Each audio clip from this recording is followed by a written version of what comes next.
शोपियां से मिल रही है, जहां 5वां आतंकी भी ढेर कर दिया गया है। 24 घंटे में 7 आतंकी ढेर किए गए हैं। बड़ी खबर आपको बता रहे हैं, आतंकी संगठन एजीएच का सरगना ढेर किया गया है। एक अफसर समेत 4 आर्मी के हमारे जवान, लेकिन देखिए जख्मी इस पूरे के पूरे एनकाउंटर में हुए हैं।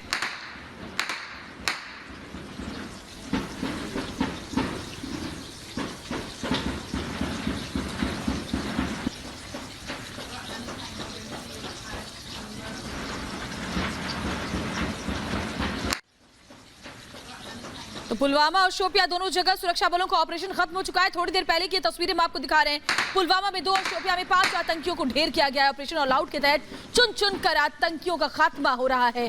जम्मू कश्मीर में आतंक के खिलाफ सेना का यह मिशन जारी है। और जम्मू कश्मीर से इस वक्त बड़ी खबर, 24 घंटे की बात करें तो 7 आतंकी ढेर हो गए हैं। जीनत हमारे साथ हमारी सहयोगी लाइव जुड़ चुकी हैं, सीधा उन्हीं का रुख कर लेते हैं। जीनत, आतंकियों को ढेर किया गया है और साथ ही साथ में एजीएच का सरगना भी ढेर हुआ है। अभी फिलहाल मौजूदा स्थिति क्या जानकारी, अपडेट?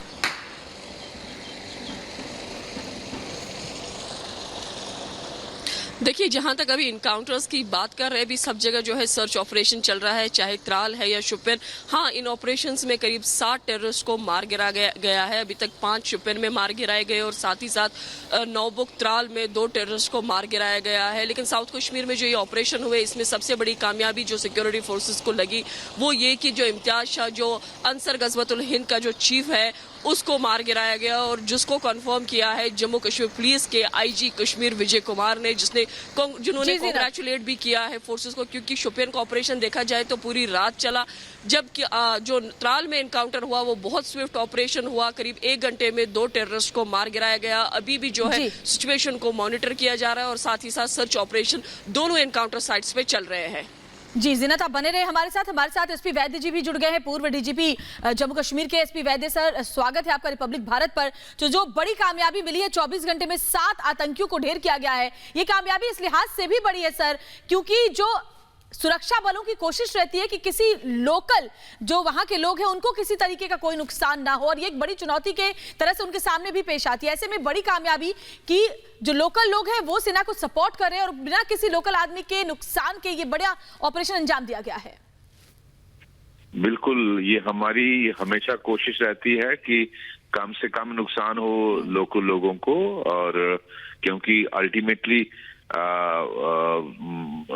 अगर हालात बेहतर होंगे तो उसके बेनिफिशियरी लोकल लोग ही होते हैं। और सिक्योरिटी फोर्सेस और लोकल पुलिस कभी भी नहीं चाहती है कि लोकल लोगों को कोई नुकसान हो, उनको कोई तकलीफ हो। इसलिए बहुत प्रिकॉशन के साथ, बहुत एहतियात के साथ ये ऑपरेशन किए जाते हैं। लेकिन कभी कभी टेररिस्ट मजबूर कर देते हैं फोर्सेस को एक्शन लेने के लिए, और वो सरेंडर नहीं करते हैं। उनको पूरा मौका दिया जाता है, उनके रिश्तेदारों को बुला के अपील की जाती है कि आप अपने आप को सरेंडर करें।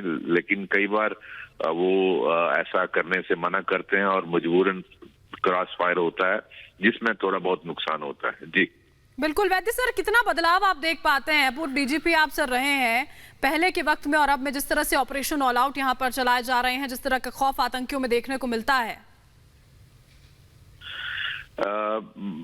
बहुत अच्छी तरह से सिक्योरिटी फोर्सेस का और लोकल पुलिस का एक दबाव बना हुआ है, और ये दबाव बना रहना चाहिए ताकि हालात बेहतर हों।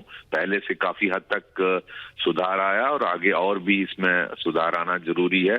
लेकिन इसमें हमें इंश्योर करना है कि ऐसा इकोसिस्टम बनाया जाए, ऐसा हालात बनाए जाएं, ऐसे सर्कमस्टांसेस बनाए जाएं कि लोकल लड़के ज्वाइन टेररिज्म रैंक में ज्वाइन ना करें। ये बहुत जरूरी है हमारी कामयाबी के लिए, क्योंकि जो हमारे कश्मीरी लड़के एक जो ज्वाइन करते हैं वो हमारे लिए एक परेशानी का वो रहता है।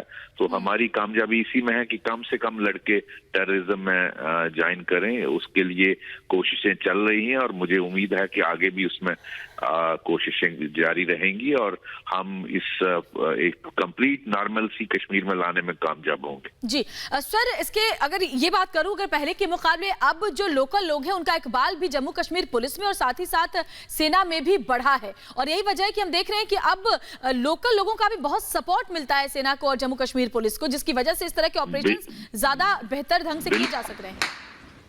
बिल्कुल, ये बिल्कुल आप जो कह रही हैं बिल्कुल सही है।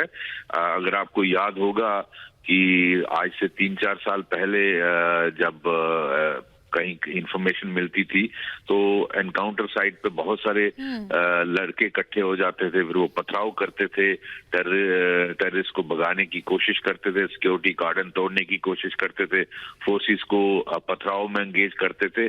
आज वो वैसी सिचुएशन नहीं है ये, और जितनी कामयाबी और जो खबर मिलती है ये लोगों की मदद से मिलती है, और पुलिस, आर्मी और सिक्योरिटी फोर्सेस को लोगों का भरोसा इस पे बहुत हद तक बढ़ा है, और ये लोगों की मदद से ही सारी कामयाबी ये ऑपरेशंस होते हैं। आफ्टर ऑल इंफॉर्मेशन उन्हीं से आती है हम सबको। बिल्कुल वैद्य सर, बहुत बहुत शुक्रिया आप हमारे साथ जुड़े और इस